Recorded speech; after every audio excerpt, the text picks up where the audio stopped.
Today, in Pakistan, queer people live in fear for their lives. Same-sex couples cannot live together.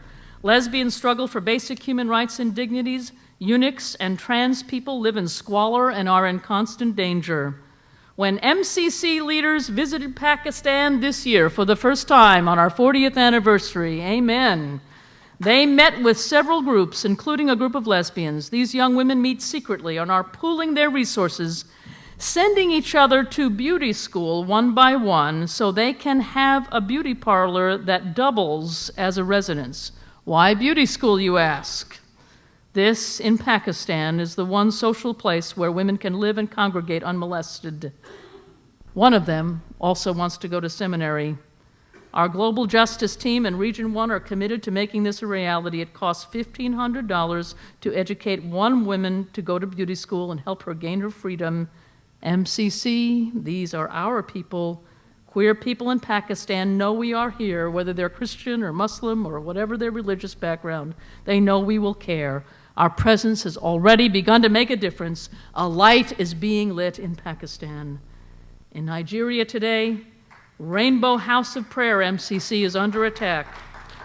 We had to sneak the pastor out of the country 2 weeks ago. Members are being attacked physically. Services are suspended. We need to create safe space for our community in Nigeria and not abandon them in their time of need. When AIDS activists in Uganda were arrested and attacked earlier this year, MCC members and leaders were there and with the UN rallied the world to insist that these young activists be released from prison, which they were.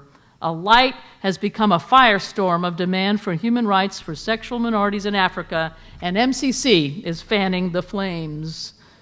Nearly 3 years ago, the LGBT community in Jamaica lived in fear and despair. As leaders were murdered, no one was held accountable, and there was no hope. Today, there is a thriving indigenous Metropolitan Community Church with 150 members who meet monthly for worship and weekly in 4 cities on the island.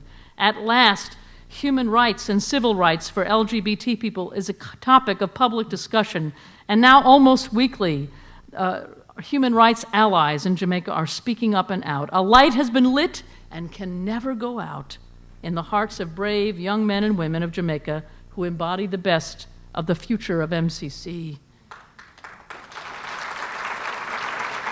And finally, this is no time to be satisfied or complacent. It is true that in the U.S. and in some other countries, lesbian and gay, if not bi and trans or leather people, have a choice of places to go to church, especially in major cities and regions. And that's wonderful, the fulfillment of a dream. But MCC, we came here to do a lot more than that. In the U.S., young people constitute the most unchurched generation ever. And they are not looking for an institution to prop up or an organization to join. They are looking for people to change the world with, for a movement that cares about the things they care about, that is queer enough and radical enough to honor those who in 1968 risked lives and reputations to challenge the church, laws, nations, so that those on the margins could have hope and community. People who knew then, as we know now, that Jesus does not discriminate. We have to change our country. We have to change the priorities of our country. The last few bizarre weeks are surely telling us that, if nothing else. Justice and peace and dignity and hope for all.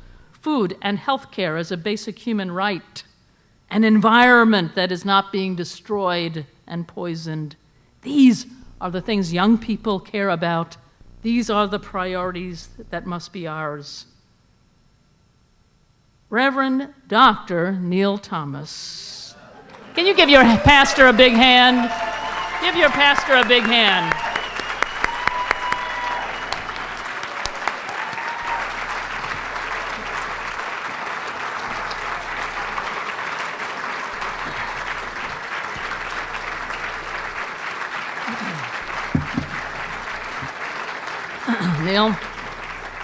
Neil, there are only 4 other people alive, and 3 of them are in this room who know a little bit about what your job is. And we love you and pray for you all the time, and thank God for your leadership. and bless you for your leadership and your faithfulness.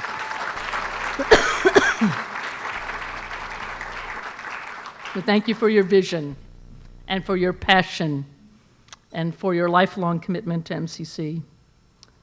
You know, board and lay leaders in MCC LA, we in MCC around the globe need you. We need your spirit, your energy, your creativity, your holy boldness, your resources, your people as never before. We need you to still be the gay church where the gay church is needed, to be the trans church or the AIDS church or the mother church or the human rights church.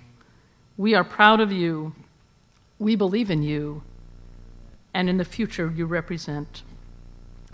Someone called me the other day and asked me if MCC, we are making plans if the U.S. economy failed.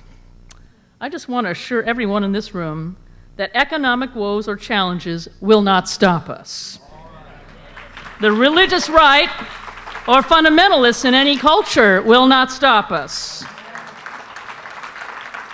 AIDS will not stop us. Failure or success will not stop us. Death threats or bigots will not stop us. The light is on, and it's not going out. We have a cloud of witnesses, don't we? Watching tonight. Think of them right now.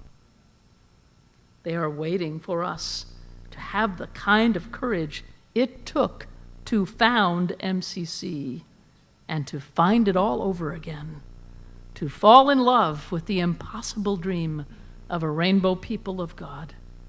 They held up the light for many of us, and now it is our turn to hold it up for a new generation. MCC Los Angeles at 40 years young, you are about something powerful being illuminated in the human spirit. You are about something God still wants to do, something that is not finished yet. Amen.